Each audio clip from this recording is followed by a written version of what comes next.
Good evening, everyone, and welcome to this edition of ECISD Live.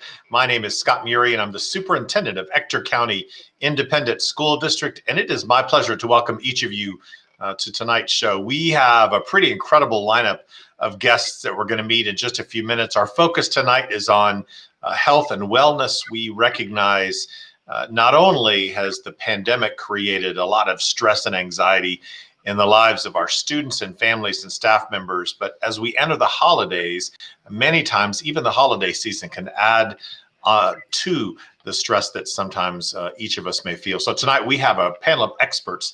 They're going to walk us through how we as individuals can not only take care of ourselves, but also nurture those around us. But before we get to our guest tonight, we've got a few district updates that I would like to provide. First, our first ever breaking news. Today, the Texas Education Agency announced that this year's STAR and end of course exams will take place.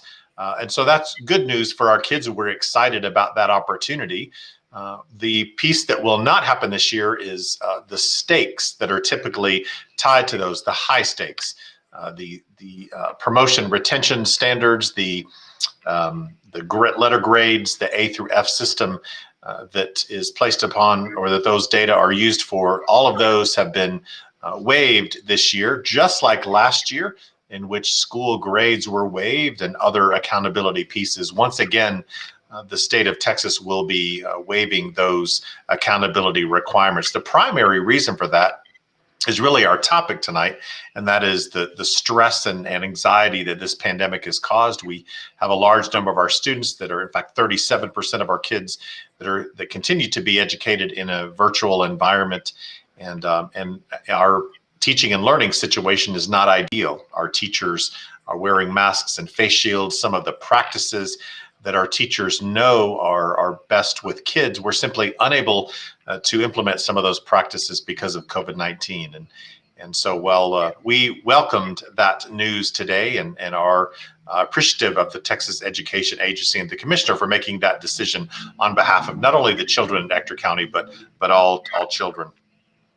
Our choice school opportunities are now available on the ECISD website. Parents, you can visit the website anytime between now and the 17th of January and make a decision about your school and ECISD. If you're interested in pursuing one of our schools of choice, all of the information about those choices are available on the website. You can also find a recording of last week's ECISD Live, in which we featured each of the principals of those choice school. You have a chance to, again, learn more about those, listen to the principals and what they had to say about their schools. And we invite you to complete that application, again, available online or any of the ECISD Choice School websites. You can do that between now and the 17th of January to let us know your desire for your children next year. We also have an internet survey that we've sent out to all of our families. So parents, you may have received a text message from ECISD. You may have also received an email. We're very interested in the current status of internet connectivity in each of the homes within our families. We know that many of our families were struggling in the spring and summer with that, and we want to know what the status is today as ECISD continues our work with city and county officials and others in our community to explore options to ensure that every family has high quality broadband internet in their home. We need to know the current status. And so parents, I encourage you to complete that survey. Again, you received it as a text message. You also have received it as an email. If you have not received that, and if you're interested, you may contact your child's school and they can give you more information about that survey. And lastly, we introduced a new opportunity this week to our staff members, and after the holiday break, we'll introduce it to our students.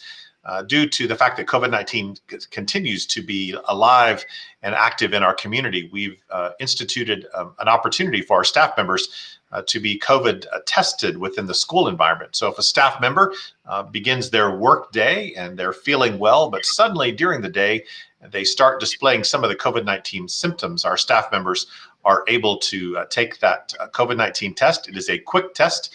Our staff members administer the test to themselves through their nasal cavity, and within 15 minutes, we'll know if a staff member is either positive or negative for COVID-19, and then based upon the results of that test, we can take appropriate actions. After the holiday break, we will begin that opportunity for students as well. So any student pre-K through 12th grade that comes to school feeling well, but during the school day, they begin to display symptoms of COVID-19. With parent permission, we can provide that test to our students, and that'll give us some really good information, again, so that we can make smart choices about how we handle this virus within our own school. So we appreciate the state for making that available. Again, now available to our staff members, and right after the holiday break, we will make that test available to our students, again, with parent permission. You can see an example of that test being administered. Again, adults administer that test to themselves, and students at the high school age and some of our middle school students will self-administer that test. But our elementary kids, one of our campus nurses will be administering those tests. And you can see a picture of one of our nurses there. One of our nurses will administer that test to our students. So COVID-19 has brought significant opportunity to ECISD, and some of those opportunities have been exciting and interesting. We've learned a lot through this pandemic. But some of those opportunities have created a significant amount of stress and trauma in the lives of our students, the lives of our families, the lives of our staff member, and really the lives of everyone throughout our community. And tonight we have a panel of experts. They're going to help us talk about the stress and the trauma that has been created due to this pandemic, and how we deal with it, how ourselves as children and adults, how do we take care of ourselves? What are those signs and symptoms of which we may need to be aware? And then those of us that have others around, those may parents within your own home, you may have children that you're concerned about, or even our friends and family members, where we may be seeing signs and symptoms that we need to pay a bit of attention to. And so tonight we're going to learn a little bit more about that scenario. And so let me begin by introducing our panel of experts. We'll bring them in right now, and I'm going to start with Christy McGuire. Christy is an ECISD counselor, as she works at one of our elementary schools, Gonzalez Elementary, and so we'd like to welcome Christy tonight. Christy, thank you for joining us tonight. It is a pleasure to have you, and life at Gonzalez has been probably a bit interesting this year, so tell us a little bit about the counseling world right now at Gonzalez. Yes, sir. So thank you very much. It has been a little interesting, just all of the virtual and tech things that we're changing. We've definitely seen an increase in anxiety with our kiddos, but also with our parents. And so as a school counselor there, it's my job to go in and to help put our parents at ease, along with helping our kiddos be at ease and visiting with them and just checking in on them. So it has definitely been an interesting year with the virtual setting, but nothing that, we're not used to or haven't seen before, and nothing that we can't handle and help with. Good deal. Yeah, nothing that we can't handle. Absolutely. Hey, thank you for joining us tonight, Christy. Our next counselor is Anthony Garza. Anthony is a counselor he's actually an SAS counselor at Nimitz Middle School. Anthony, thank you for being here tonight. And sometimes middle school is an interesting place anyway, without a pandemic. And I'm sure the pandemic has made Nimitz even more interesting this year. What's life like at Nimitz right now? It's very lively, and thank you for having me, by the way. And it's a place where you have kids who go to middle school and they expect that experience of being able to hang out with their friends and go from class to class and all those types of things.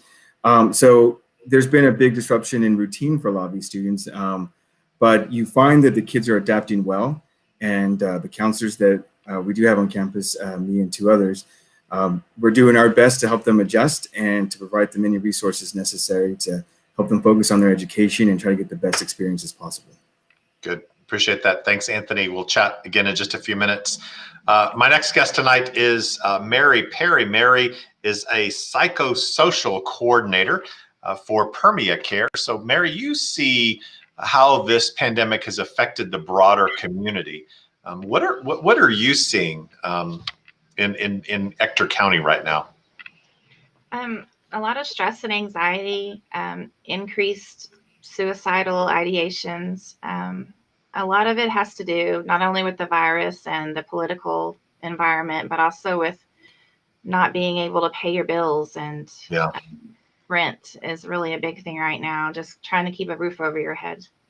There's been a lot of things going on. Yeah, Ector County has one of the highest. In fact, for several months, we had the highest unemployment rate in the state of Texas at a little over 13%. It's now dropped to a little over 10%, but that is 10% of our families out of work. That's pretty significant. So to your point, I know that creates a lot of family stress.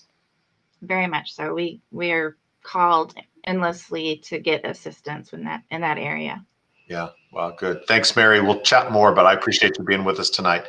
And finally, tonight, we're joined by Mark McQueen. Mark is the Clinical Director for Centers of Children and Families. Mark, thank you for being with us tonight. Tell us a little bit about your experiences right now and the facility in which you work. Sure, thanks for having me. And I would echo the comments from the other panelists that we've seen a significant increase in anxiety reports from families. And what I would add to that is we've had a number of individuals, both adults and children, who have struggled with anxiety historically or depression historically and had been able to manage those symptoms on their own. But with everything that 2020 has presented, they have found themselves needing some extra support. So what was manageable before has not been so manageable the last several months. Yeah, that's and it seems like things continue to pile on and pushes people beyond their limits. And it sounds like you're seeing some of that. Most have reached their threshold. Yeah, absolutely. And we see that with our kids too. Absolutely. All righty. I'm going to go back to our school council. I'm going to start tonight's conversation talking about children. So I'm going to, if we could bring Christy and Anthony both up. Christy, let's start with you. I want you to first tell us what is the role of a school counselor just in general, and then how has your role changed because of the pandemic?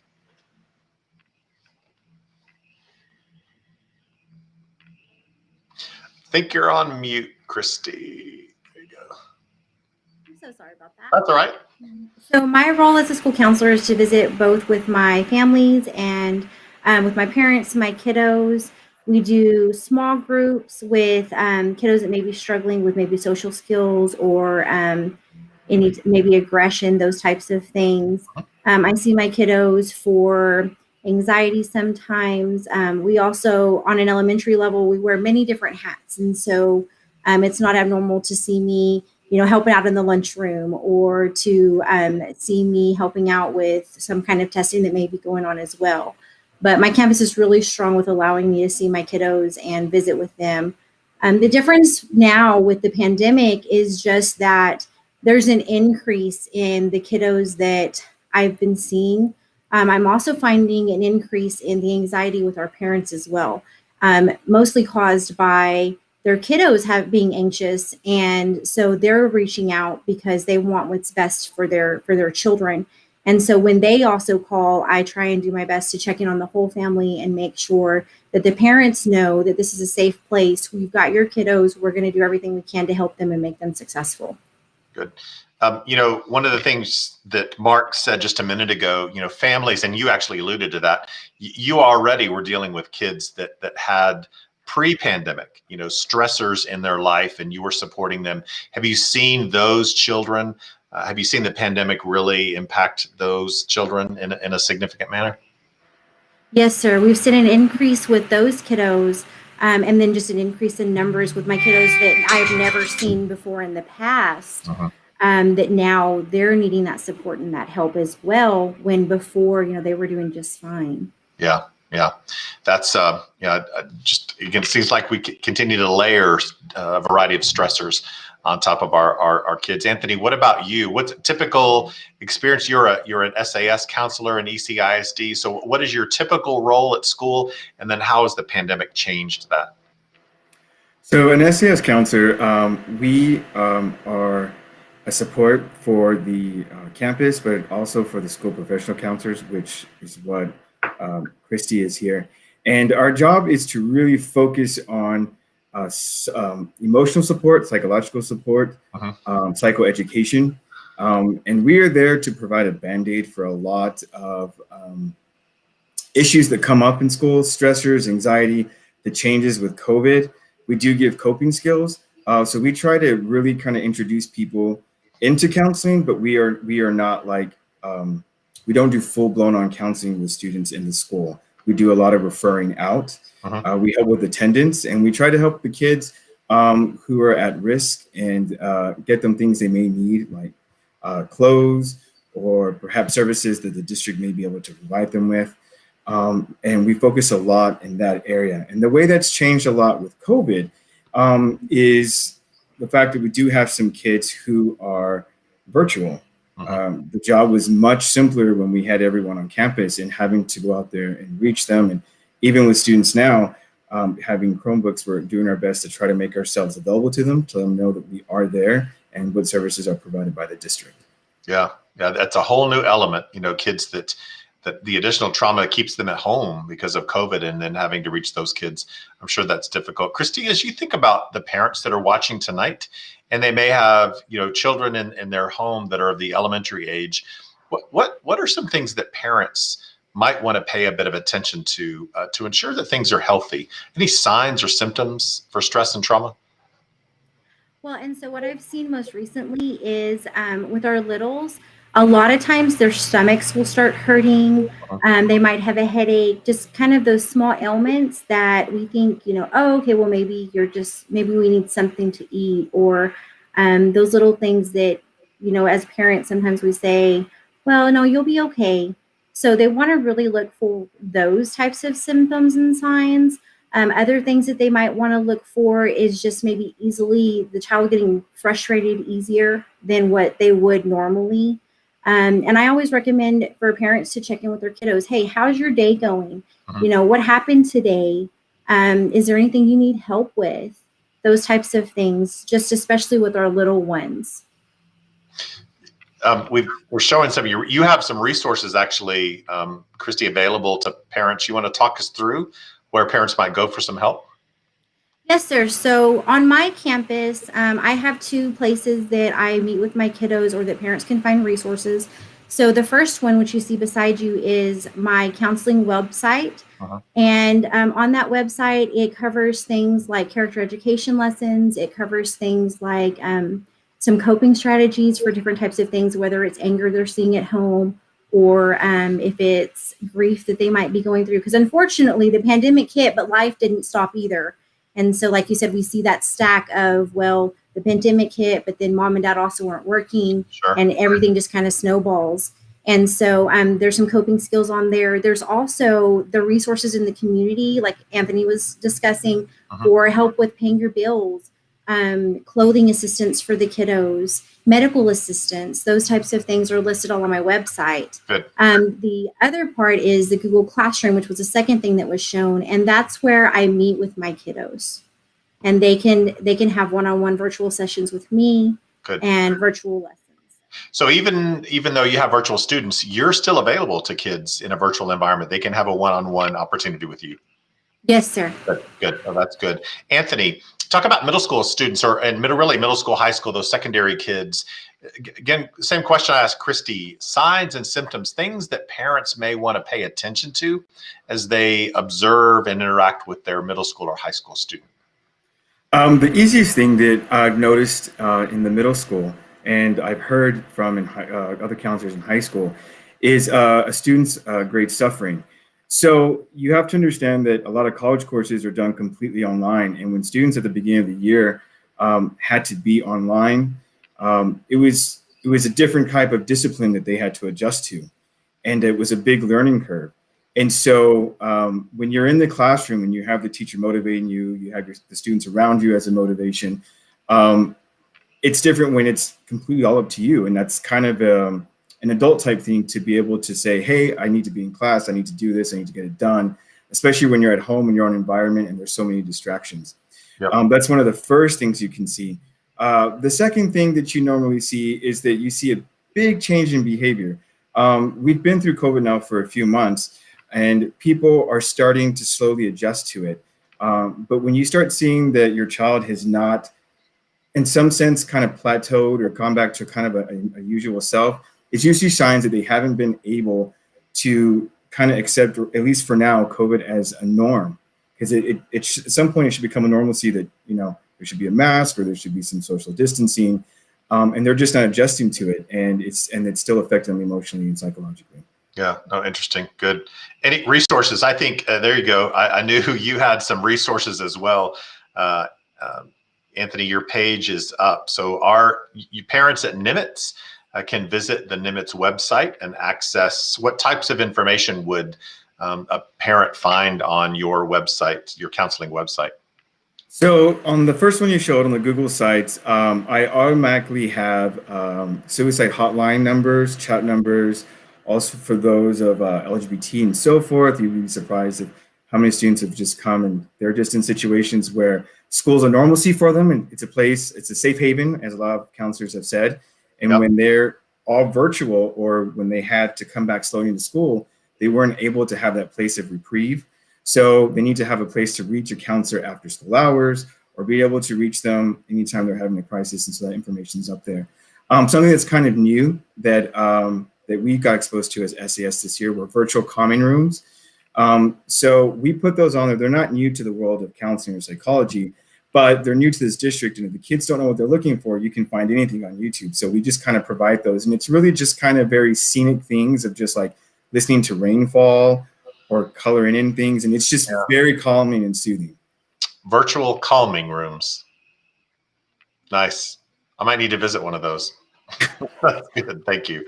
Hey, I appreciate it, Anthony. I'm going to shift gears. Mary Perry, I'm going to talk about adults for just a minute. You said in your opening that you're seeing families, and so stress not only affects our children, but it affects the family unit. What types of things, Mary, are you seeing with our families? I think a lot of increased alcohol and drug use, a lot of just based on the stress people are going through. There seems to be an increase in family violence, those kind of things, based on, the inability to pay your bills or make sure you have food on the table.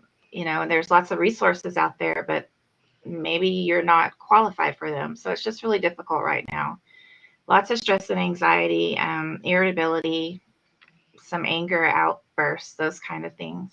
Yeah, and you see that with adults as well as children in your. Absolutely. And that's interesting. So when a parent calls you for help, or in the family unit, what types of resources do you have available for parents? We have the crisis counseling program, which you see on the side of you right now. Mm-hmm. It's a COVID-19 mental health hotline. It has our crisis line, our suicide prevention hotline is the 1-844-420-3964. That is available 24/7. And that's for anyone who is affected by COVID-19.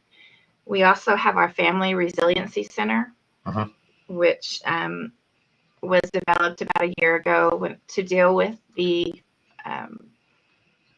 shooter. Yes. Yes, that happened. Shooter, yeah. Yes.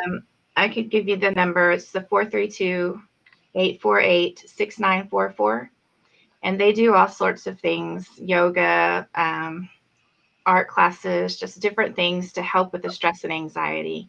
And they do some virtual things, virtual yoga and all of that. So it's kind of like the virtual calming room, except that's a real calming room when you're involved in yoga and art and things like that. Good. Yes, absolutely.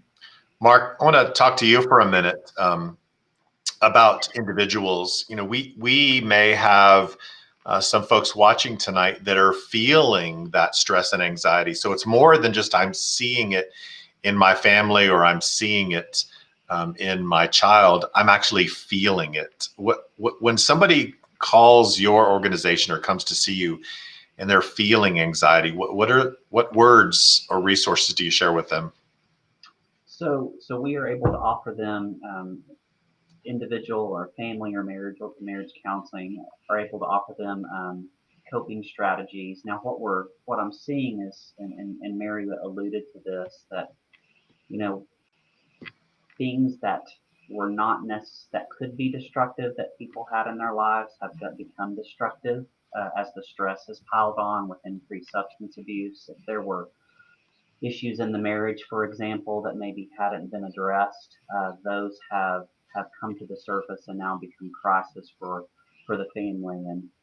And what I often find is they often don't families often need some education and some normalization that it makes sense that these things have come to the surface, that maybe what, as I said earlier, what have not been problematic before all of a sudden is creating additional stress and conflict in the family. So we direct them in that way. But we do offer individual and family counseling. We have done what you have done there at ECISD. We have done a crash course in getting into the virtual world. So if our families are not comfortable coming in person, we're doing our counseling through a secure platform. Good. Sometimes we may not even know, Mark, if we're stressed. That sounds weird, but sometimes there may be signs and symptoms that we're ignoring. What are those signs that we need to pay attention to just as individuals that we might be ignoring? And you're right. And actually, kids are often better at letting us know they're stressed, even though they may not do it directly. We typically notice it in our kids before we notice it in ourselves. And for most adults, if we're not paying attention, we will not know what it is until it reaches critical mass. And so if you notice an increase in how much alcohol you're drinking, if things that did not make you irritable are now causing you irritation, would be something to watch. If you find yourself withdrawing from activities you historically have enjoyed and just don't find the drive and enthusiasm for doing those like you used to, that would be a key indicator in adults. Yeah, and those are things that are important. And go to the other side of this, Mark. If we don't, as human beings, whether children or adults, if we don't take care of ourselves in these situations, what are potential outcomes? What kinds of things do you see? Well, what we learn, in the therapy and psychology world is kids very often will manifest and just be a reflection of the stress that is going on either in the marriage or in the household. So there is a definite trickle down effect. I would like to think that my mood and my demeanor and my stress does not spill over onto my boys, but the reality is that it does. And what I encourage families to do during all the things going on in 2020 with COVID and all of the additional conflict and issues going on in our nation, parents can still be very much in charge of the narrative that they create in their house. And that's not to ignore the hardships that are going on or to ignore the social issues or to ignore the reality of COVID-19. But there are good things that are happening too. And it's very easy to make the negative, the anxiety, and the things to fear. But when you ask families about that, they can very readily identify some good things that have happened as a result of being together as much as they've been. Yep. Good. I want to kind of go with that for a minute. Christy and Anthony, I'm going to ask you a question. As you know, we're going to be closed for a couple of weeks for the holiday break. And that within itself can be stressful for the family unit. What are some words of wisdom that you might give to parents? We're going to be closed for 2 weeks. The kids are theirs. And, what words of wisdom for parents to help alleviate some of the stress and trauma that they might see, but also what if a parent needs some help over the break? Where might they turn? Christy, we'll start with you. And so I would just recommend being cognizant of how you're feeling and making sure that you check in with the kiddos. Maybe take some of that time to, once a day, go for a walk with the kiddos, or maybe play some games, or something that maybe the kiddos can choose that would help them to connect with their parents. If they are struggling over the break, then I know myself personally, I will have my phone forwarded to my cell phone so they'll be able to reach me over the break if needed. But you've also got the Permia Care lines and those 1-800 numbers as well that can be reached for any emergency situations that may occur. Good. Anthony, what about you? Family dealing with some crisis over the break, where should they turn? Let me answer the first part of the question. Okay. So you had up just a minute ago the guiding and counseling page. So I know you showed our individual pages at our campuses, but for students all across the district, if you go to ECISD and then go to parents and, departments, and then go to guidance and counseling, we have a whole list of all the resources in Odessa listed there on the side. It's a great place for people to look. You can also Google that. You can Google suicide prevention help hotline numbers. You can Google the West Texas Crisis Center, and that's a great way for a parent to easily get help in any of these situations. And if it's always a super emergency and they just can't think, you can always call 911 and they'll come out and send somebody. Secondly, one of the things I believe during the breaks is what I do. I always use breaks for self-care. And so you have to understand, I've been talking about normalcy during this time. So these kids this is the first year in generations for adults and students that they've had to go to school and they've had these restrictions. They have to wear masks, that, they're told not to be social in some regards. It's stressful. There's a lot of learning now that's virtual, it's online.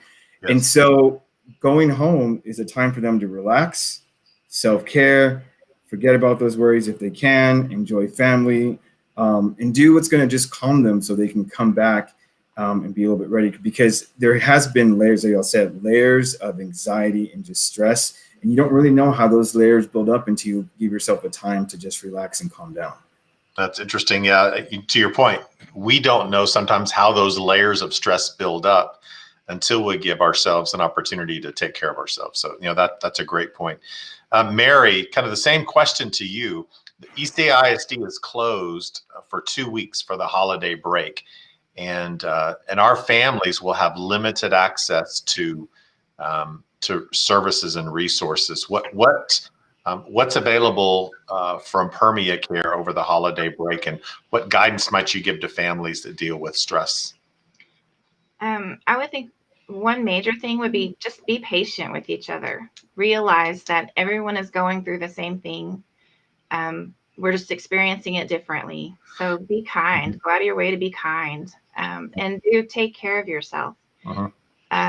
I think some of the things that we are providing is youth and adult mental health first aid services, and that's free to ECISD staff. I'm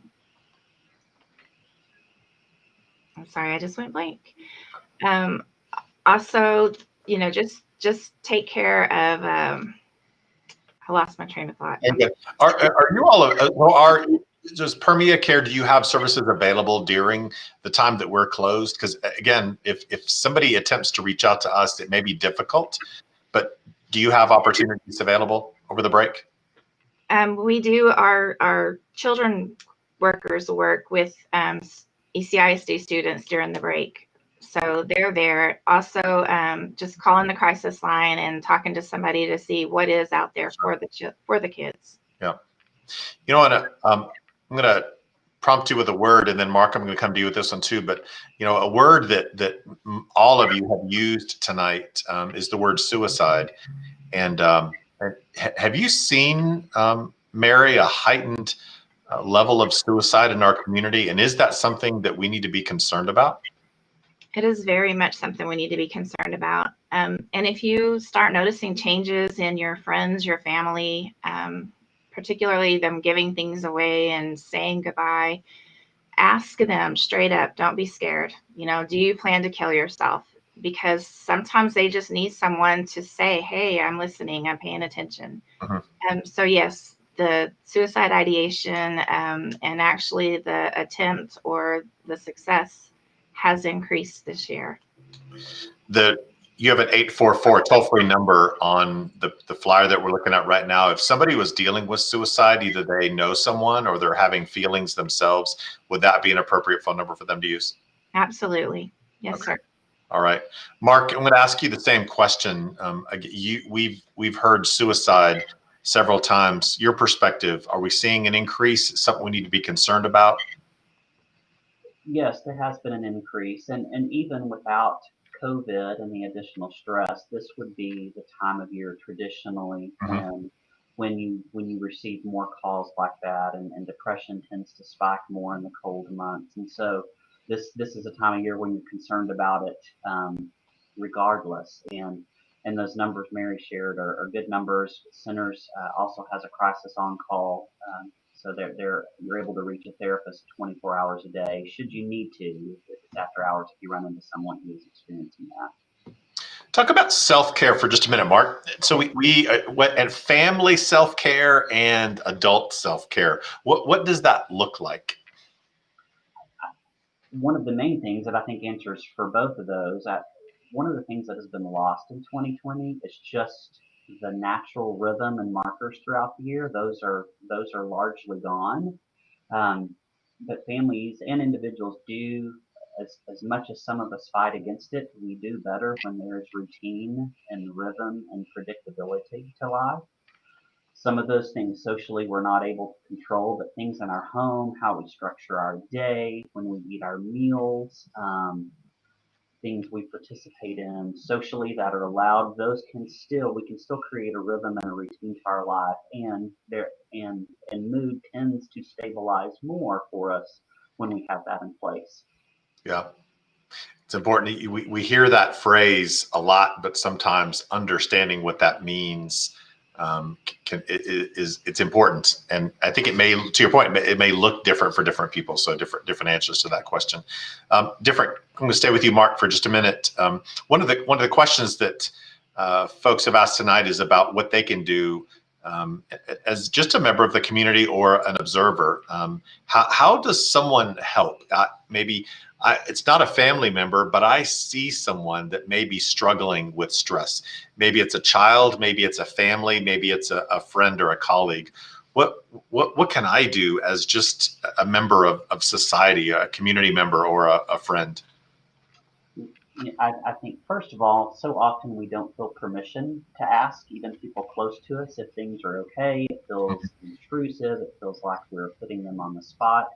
I find most people prefer to be asked. And I think one of the reasons we don't ask is then we feel quite a bit of pressure to come up with the perfect answer, the perfect solution, the perfect encouraging phrase that just makes it all go away. And the reality is what people need to remember is most of all, they just need to know that you're listening and that you care. And if you can do empathy with them, and let them know that where they are matters. You don't have to come up with the solution that fixes all of the things going on in their life. But I think we tend to shy away because we feel a little bit of pressure because we want to make it all better for them.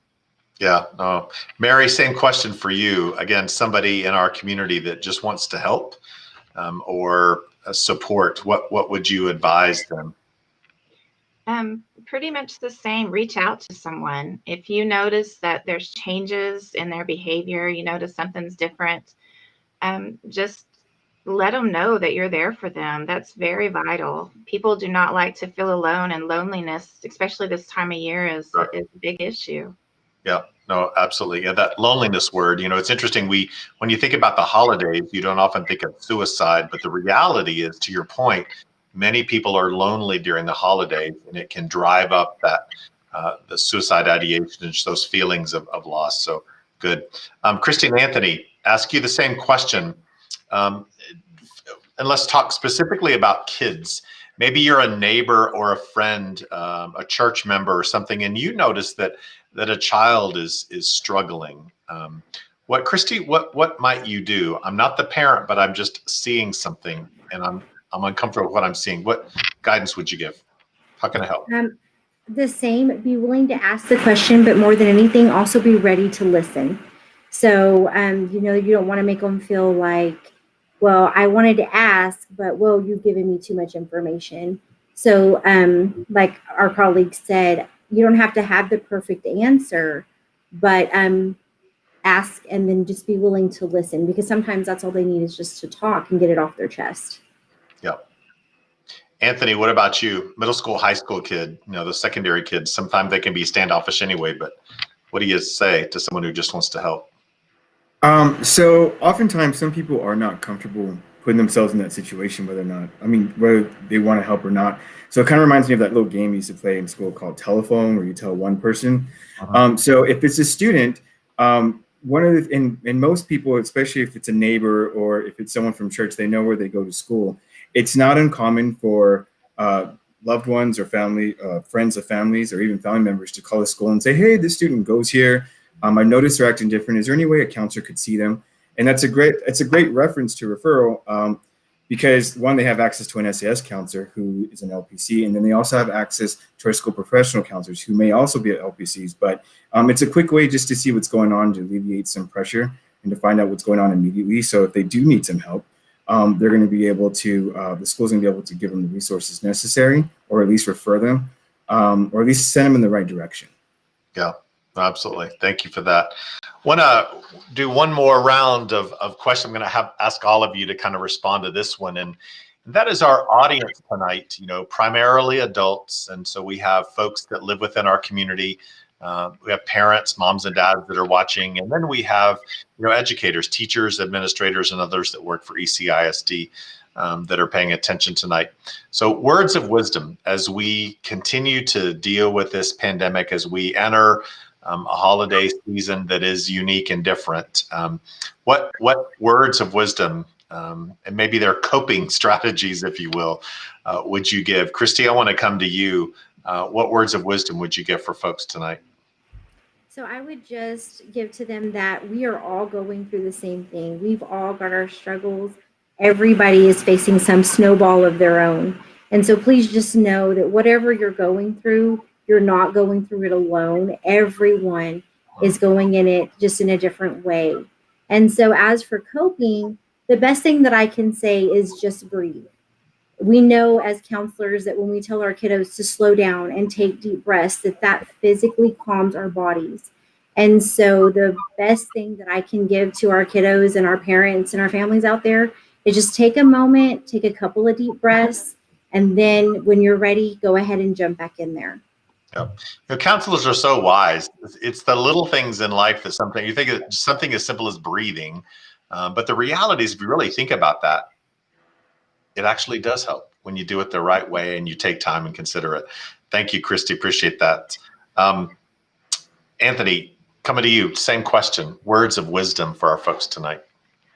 There's so much to choose from, but I will definitely say that one thing that comes to mind, especially when students come into my office, and I know that we're talking about adults, but I feel it kind of just can be applied to everyone, is oftentimes, especially in times like this of stress and of feeling stuck, we tend to think we're not going anywhere or nothing's improving. Just always remember that in life, all things shall pass. And I know it sounds a little bit of a cliche, but it really just helps you realize that, yes, we got to go through these muddy waters, but eventually we're going to get out of them. And in the meantime, you just need to do your best to get through them. And to also know, as Christy said, and it really helps me a lot, is that we're all in this together. Uh-huh.